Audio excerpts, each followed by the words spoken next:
ஓசானா ஓசானா, தாவீதின் மகனுக்கு ஓசானா. இவரை சிலுவையில் அறையும், இவரை சிலுவையில் அறையும். இந்த இரண்டு வாழ்த்துக்களும் சபித்தலும் ஒரே மக்களிடமிருந்து, ஒரே மனிதர்களிடமிருந்து வருகின்றன. அதற்கு காரணம் என்ன என்று நான் உங்களிடம் ஒரு கேள்வி எழுப்பினால், அதற்கு பதிலாக அதற்கு காரணம் அவர்களது விசுவாசம் என்று நான் சொன்னால் நீங்கள் அதை ஏற்றுக்கொள்ள மாட்டீர்கள். இயேசுவை வாழ்த்துவதற்கு அவர் மேல் வைத்த விசுவாசம் காரணம். இயேசுவை சிலுவையில் அறையும்படி அவர்கள் தீர்ப்பிடுவதற்கும் அவர்கள் மெசியா மீது வைத்த நம்பிக்கை காரணம். அதை நம்ம கொஞ்சம் தியானித்து கொண்டு இருக்கலாம். இந்த வாசகத்தை வாசிப்பது 2-3 ப்ராக்டிசஸ் இருக்கும். அதை நம்ம வாசித்து பார்க்க வேண்டும், நிறைய வாட்டி வாசித்து பார்க்கணும். அப்படி ஆயத்தம் செய்த ஒரு பையன் நம்மகிட்ட, அந்த பையனை வீட்டில் கொண்டு போய் விடும் பொழுது கேட்கின்றார், ஃபாதர், இந்த வாசகம் ஞாயிற்றுக்கிழமை வாசிக்கிறதா, குருத்து ஞாயிறுக்கு வாசிக்கிறதா? நான் சொன்னேன், ஆமாம், குருத்து ஞாயிறுக்கு தான் வாசிக்கிறது, அதில் என்ன சந்தேகம்? இல்லை, குருத்து ஞாயிறில் நம்ம மக்கள் குருத்தோலையெல்லாம் எடுத்துக்கொண்டு இயேசுவை வரவேற்றார்களே, அந்த வாசகத்தில் தானே வாசிக்கணும். அது நான் தனியாக வாசிக்கிறதால அது ப்ராக்டிஸ் எல்லாம் பண்ணுறதில்ல. அந்த பையன் எந்த ப்ராக்டிஸில் இருந்தான்னு சொன்னால் இந்த வாசகம் குருத்தெல்லாம் எடுத்துகிட்டு போகிறது அதுதானே வாசிக்கணும். ஏன் இயேசுவின் பாடுகள், இயேசுவின் மரணத்தை நாங்கள் குருத்தோலை ஞாயிறு அன்று வாசிக்கின்றோம்? திடீரென்று காட்டில் போகிற நேரம் இந்த கேள்வியெல்லாம் கேட்டால் நமக்கு கொஞ்சம் எரிச்சலாக இருக்கும். ஏன் தெரியுமா? பதில் தெரியணும் இல்லை, சும்மெல்லாம் மழுப்ப முடியாதுல்ல. என்னடா இவன் இப்படி கேட்குறான்? ஒரு காலத்தில் இந்த திருப்பலியை அல்லது இந்த ஞாயிறை குருத்தோலை ஞாயிறு என்று சொல்ல மாட்டார்கள். ஒரு காலத்தில் பேஷன் சண்டே, அது தமிழில் எப்படி சொன்னாங்கன்னு எனக்கு ஞாபகம் இல்லை, சிஸ்டருக்கு தெரிஞ்சால் சொல்லுங்கள். பேஷன் சண்டே, பேஷன் சண்டே என்று சொன்னால் அன்பின் ஞாயிறு, அன்பின் ஞாயிறு. இதே பேஷன் சண்டே என்று சொல்கின்றார்கள். இந்த ஞாயிறு இறைவன் மக்கள் மீது எவ்வளவு அன்பு வைத்திருக்கின்றார் என்பதை நமக்கு காட்டும் ஞாயிறு. இறைவனது அன்பு இயேசுவை அரசனாக பார்க்கும் அன்பா, அல்லது இயேசுவை மக்களுக்காக தனது அன்பை வெளிக்காட்டும் ஒரு செயலை செய்பவர்களாக பார்ப்பதா? இப்போ நீங்கள் யோசித்து பார்த்தா, போன வாரம் மார்ச் 25 ஒரு பெருவிழான்னு சொன்னால் என்ன செய்யணும்? பெருவிழான்னு என்ன செய்யணும் சொல்லுங்கோ. எனக்கு நேரம் இருக்கு. என்ன செய்யணும்? பூசைக்கு வரணும். அப்போ ஃபாதர் நீங்கள் சொல்ல இல்லை, எங்களுக்கு அது பெருவிழான்னு சொல்லிட்டு நிறைய தமிழ் மக்கள் பூசைக்கெல்லாம் வர இல்லை. என்ன பெருவிழா? மார்ச் 25 சூசேப்பர் பெருவிழா அல்ல.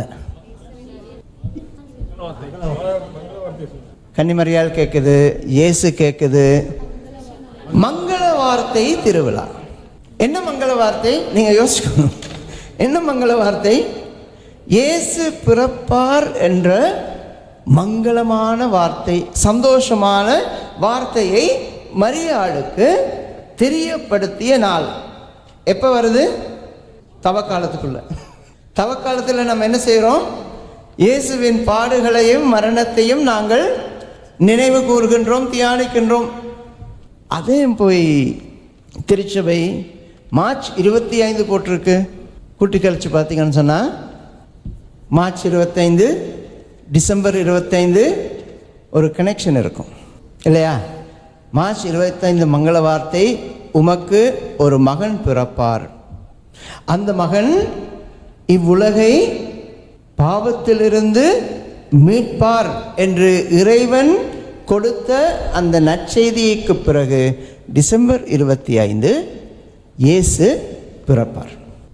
ஆகவே தவக்காலமாக இருந்தாலும் இல்லாவிட்டாலும் இந்த பெருவிழாவை நாங்கள் கொண்டாடுவோம்.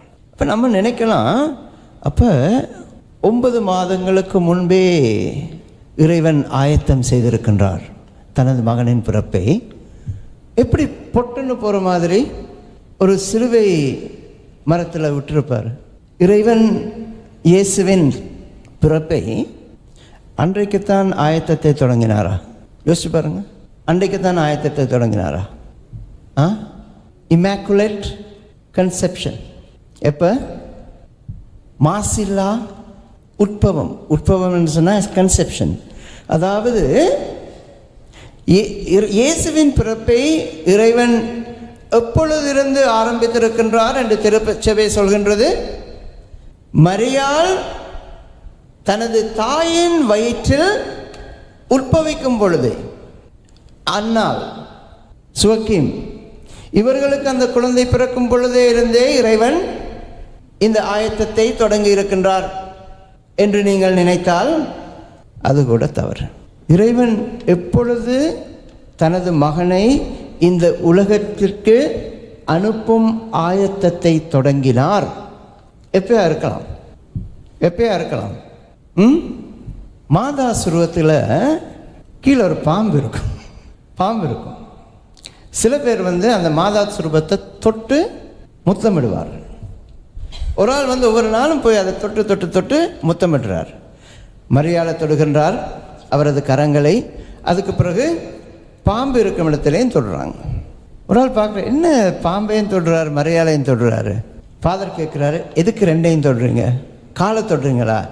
இல்லை ஃபாதர், காலை தொடுற மாதிரி மரியாதைக்கு தெரியாமல் பாம்பையும் கொஞ்சம் தொட்டு வச்சுருக்கலாம். எதுக்கு? மேலே போனால் மரியா பார்த்துக்கொள்வாங்க, கீழே போனால் பாம்பு பார்த்துக்கொள்ளும்.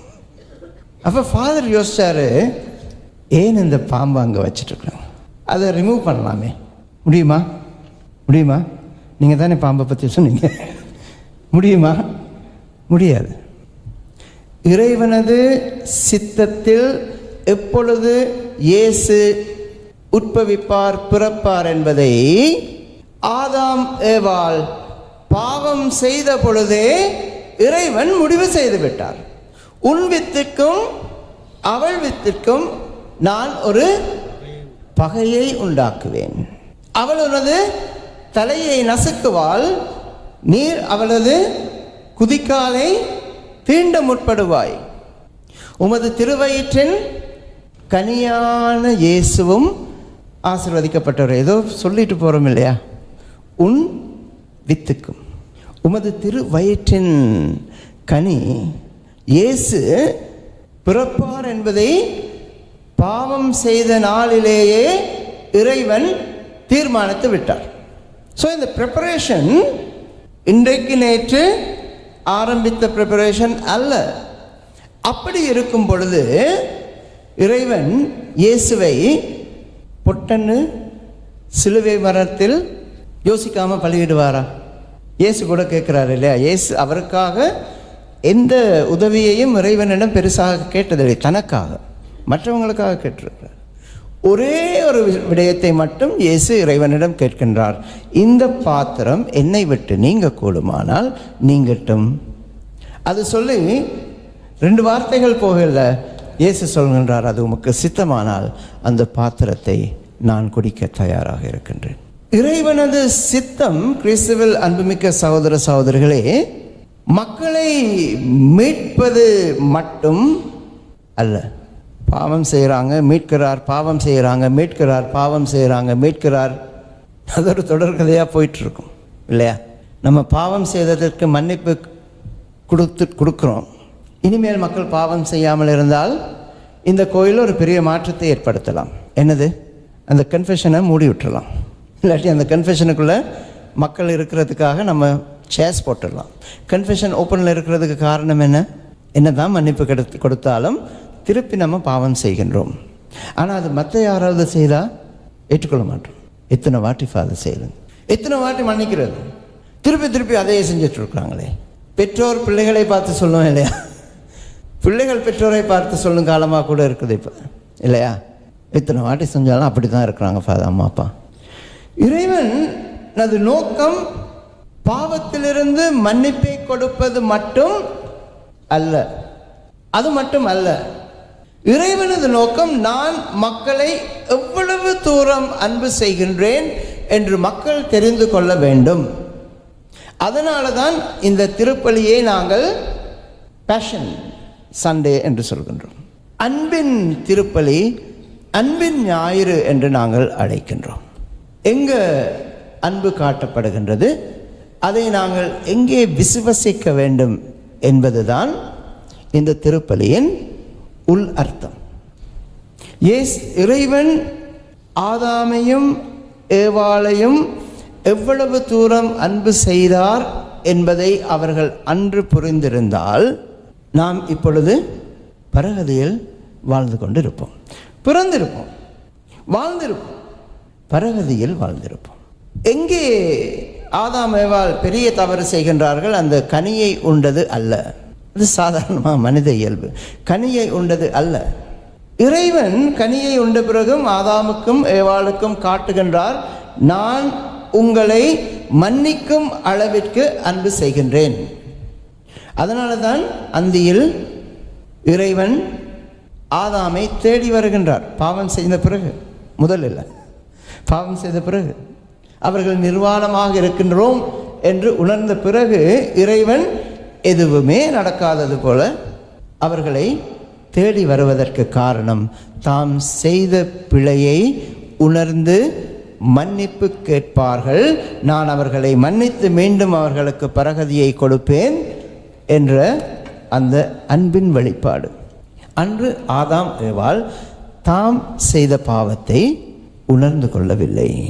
நமக்கு எப்போ முழுமையான பாவ மன்னிப்பு கிடைக்கும் என்று சொன்னால், நான் செய்த பாவத்தை, நான் செய்த தவறை, நான் செய்த குற்றத்தை நான் முழுமையாக ஒப்புக்கொள்ள வேண்டும்.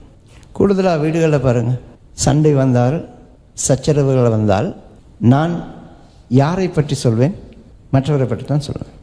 நீங்கள் செஞ்சது தவறு. ரிவர்ஸ் பண்ணி நாம் நமது குற்றங்களை உணர்ந்து திருந்தினால் நமது வாழ்வு மிகவும் சந்தோஷமான வாழ்வாக இருக்கும். அன்றைய யூதர்களுக்கு, கிறிஸ்து வாழ்ந்த காலத்தின் யூதர்களுக்கு, அவர்கள் அடிமைகளாக இருப்பதற்கு காரணம் ரோமையர்கள் என்று நினைத்தார்கள். நல்லா புரிஞ்சுக்கொள்ளணும். அவர்கள் அடிமைகளாக இருப்பதற்கு காரணம் ரோமையர்கள் என்று புரிந்து கொண்டார்கள். ஆகவே அவர்களுக்கு ரோமையர்களிடமிருந்து விடுதலை கொடுக்க ஒரு மெஸ்ஸியா தேவைப்பட்டது. ரோமையர்களிடமிருந்து விடுதலை கொடுப்பதற்கு மெஸ்ஸியா தேவைப்பட்டது. அதைத்தான் அவர்கள் விசுவசித்தார்கள், அதைத்தான் அவர்கள் நம்பினார்கள். ஆகவே இயேசு கழுதையில் வரும் பொழுது இவர் ரோமையர்களிடமிருந்து நமக்கு விடுதலை கொடுப்பார் என்று அந்த விடுதலை வீரரை அவர்கள் எதிர்பார்த்தார்கள். ஆனால் இயேசு வந்தது வெளிப்படையான உலகம் சார்ந்த விடுதலை கொடுக்க அல்ல. நீங்கள் ரோமையர்களுக்கு அடிமைப்பட்டிருப்பதன் காரணம் ரோமையர்கள் அல்ல, நீங்கள் இறைவனுக்கு விசுவாசம் இல்லாமல் இருக்கின்றீர்கள். இறை அன்பை சரியாக நீங்கள் புரிந்து கொள்ளாமல் இருக்கின்றீர்கள். மீண்டும் இறைவனை தேடி நீங்கள் போகாமல் இருக்கின்றீர்கள். ஆகவே நீங்கள் இறைவனது அன்பை முழுமையாக புரிந்து கொள்ள வேண்டும் என்றால், இரண்டாவது வாசகம் அப்பட்டமாக நமக்கு சொல்கின்றது, இயேசு தனது இறைத்தன்மையை வலுவாக பற்றி கொள்ளாமல் நானும் நீங்களும் இறைவனது அன்பை முழுமையாக பெற்றுக்கொள்ள வேண்டும் என்பதற்காக ஒரு அடிமையின் கோலம் பூண்டார். இயேசு கடவுளாகவே இருந்திருந்தால் ரோமையர்களை இயேசு சொல்றாருல்ல, கேட்டால் 12 படைகளை அனுப்பியிருப்பார். எதுக்கு 12? அப்போஸ்தலர்கள் 12. அந்த 12 பேரையும் என்னால் சக்தியுள்ளவர்களாக ஆக்கலாம். எப்படி இருந்தானுங்க அந்த 12 பேர்? வெள்ளிக்கிழமை வந்து பாருங்க, தெரிச்சு ஓடுவாங்க, தெரிச்சு ஓடுவாங்க. இயேசு சொல்கின்றார், அந்த 12 பேரையும் 12 படைகளாக மாற்றும் வல்லமை எனக்கு இருக்கின்றது. ஆனால் அது விடுதலை. அது அல்ல மீட்பு. மீட்பு நான் இறைவன் என்னை அன்பு செய்கின்றார், என்னை மன்னிக்கின்றார். இறைவன் என்னை அன்பு செய்கின்றார் என்று சொன்னால், மன்னிக்கின்றார் என்று சொன்னால், நான் எனது சகோதர சகோதரிகளை அன்பு செய்ய வேண்டும், மன்னிக்க வேண்டும். அதில்தான் எனது வாழ்வின் மீட்பு, எனது வாழ்வின் மகிழ்ச்சி இருக்கின்றது என்பதை நமக்கு காட்டவே இயேசு கழுதையில் அரசனாக வருவதை விட சிலுவையில் ஒரு செம்மறியாக தனது உயிரை மாய்ப்பதற்கு முன் வருகின்றார். விசுவாசம், நாம் கொண்டிருக்கும் விசுவாசம் எங்கே இருக்கின்றது? மற்றவர்களிடமிருந்து இறைவன் என்னை விடுவிக்க வேண்டுமா, அல்லது எனது குற்றங்களை இறைவன் அகற்றி மற்றவர்களை நிறைவாக அன்பு செய்யும் ஒரு மனிதனாக இறைவன் என்னை மாற்ற வேண்டுமா? நாம் எதை விசுவசிக்கின்றோம்? இறைவன் என்னை மாற்ற வேண்டும் என்று நான் விசுவசித்தால், இறைவன் நான் மாறுவதன் மூலமாக மற்றவர்களை மகிழ்ச்சிப்படுத்த வேண்டும் என்று விசுவசித்தால், ஒரு வாரம் மிகவும் அருமையான வாரம், மிகவும் புனிதமான வாரம், மிகவும் உன்னதமான வாரம், மன்னிப்பின் வாரம். கிறிஸ்துவில் அன்புமிக்க சகோதர சகோதரிகளை, உங்கள் வாழ்க்கையில் நீங்கள் யாரோடாவது கோபத்தில் இருக்கின்றீர்களா? பேச முடியாமல் இருக்கின்றீர்களா? மன்னிப்பு கேட்க முடியாமல் இருக்கின்றீர்களா? மன்னிப்பு கொடுக்க முடியாமல் இருக்கின்றீர்களா? இந்த வாரத்தை பயன்படுத்துங்கள். இந்த வாரத்தை பயன்படுத்துங்கள். இறைவன் பல்லாயிரம் ஆண்டுகளாக நாம் விடுதலை பெற வேண்டும் என்று தனது மகனை நமக்காக அனுப்பினார். இந்த 7 நாட்கள் நாங்கள் எமது வாழ்வை மாற்ற இறைவனிடம் மன்றாடுவோம், இறைவனிடம் வேண்டுவோம். விடுதலை, மீட்பு என்பது வெளியில் இருந்து வருவது அல்ல, உள்ளே இருந்து வர வேண்டியது. இந்த பயணத்தை நாங்கள் இன்று தொடங்குவோம். 7ஆம் நாள் எனது வாழ்வை நாங்கள் மாற்றினால், எமது வாழ்வை நாங்கள் மாற்றினால், உயிர்ப்பு ஞாயிறு திருப்பலியை இந்த ஆலயத்தில் நாங்கள் கொண்டாடும் பொழுது இறைவன் எனக்கும் உங்களுக்கும் ஒரு புதிய சந்தோஷமான மகிழ்ச்சியான இறை வாழ்வை கொடுப்பார். அந்த வரத்தை இந்த திருப்பலியிலே நாங்கள் வேண்டி மன்றாடுவோம்.